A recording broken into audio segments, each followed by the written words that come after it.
to do is just Yep, just pretend. Oh, God. Did you know that 20 people die every day waiting for some type of organ transplant? And that every 10 minutes a new person is added to the wait list according to the U.S. Department of Health and Human Services. Hello, my name is Cameron Rose, and if you look at my state-issued driver's license, I have a little small red heart at the bottom left with donor written next to it. Ever since I was old enough, I have always been put down as an organ donor, and everyone in my family is the same way. Many people nowadays do not understand the importance of being an organ donor, and many who do not support organ donation are not signed up as donors themselves. Organ donation is very important and can save many lives, and not only benefits adults but children as well. We can keep 20 people from dying a day by simply signing up to be a donor, and although many people support organ donation, they are not donors themselves.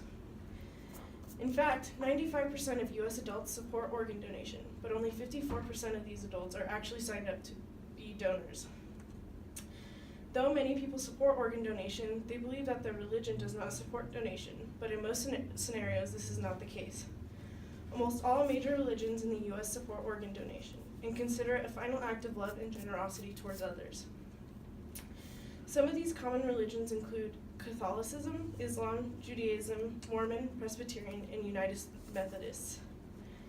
Many people also believe that if they have any type of pre-existing medical condition, that they cannot sign up to be a donor. But to sign up to become a donor, you can be any age and have whatever pre-existing medical conditions. When it comes to the actual use of the donated organs, it is up to the transplant team to decide whether or not the donation is possible.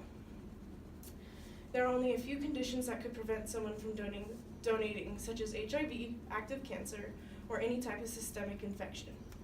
Even if someone has these pre-existing conditions, they should still consider registering. You may still be able to donate organs or tissue with these illnesses. A lot of people also believe that if they were a registered donor and somehow ended up in a coma, they would have their organs taken before given a chance to wake up.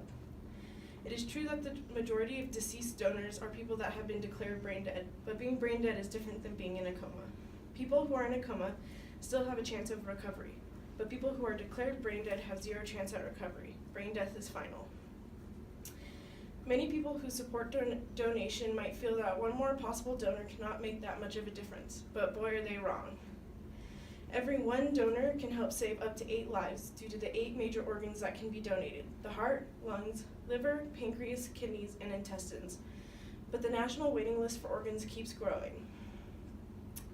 Even though every one donor can save 8 lives, the waiting list for organs keeps growing larger and larger, and there are just not enough registered donors to help eliminate these numbers.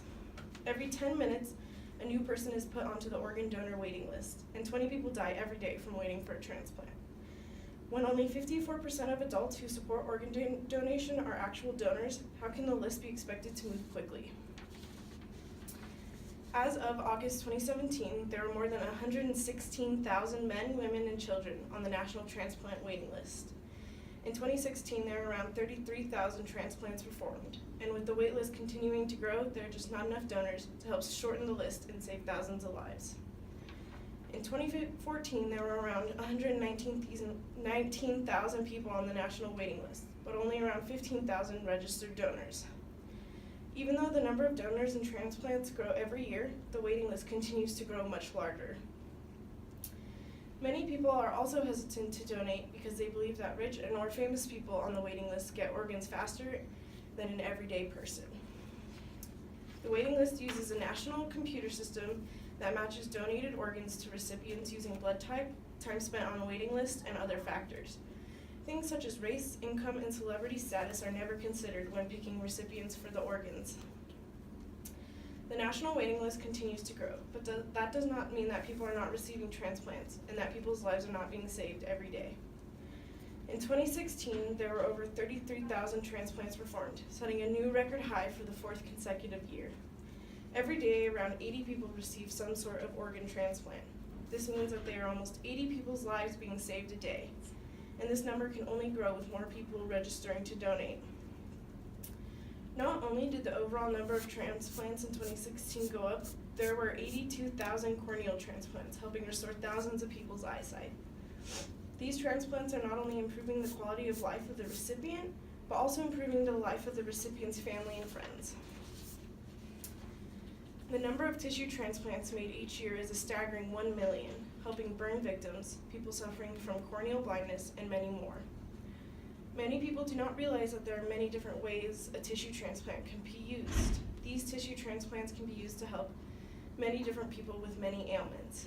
They can be used to help replace a damaged heart valve, reconstruct damaged tissue caused from trauma or infections, replace a damaged cornea, and can even be used in a coronary artery bypass surgery that helps thousands return to an everyday lifestyle. Though the national organ waiting list is continually growing larger and larger, so much good is still being done from the transplants, helping save lives and allowing for thousands to go back to a normal and happy lifestyle. Organ donation is one of the easiest and best ways to help someone. So why is not everyone registered? It is an easy way to help save lives that does not harm you or anyone else in the process. If everyone in this class of 24 people was a registered organ donor, up to 192 lives could be potentially saved. Registering to be an organ donor is a charitable act that costs nothing and has the potential to save lives, so why not?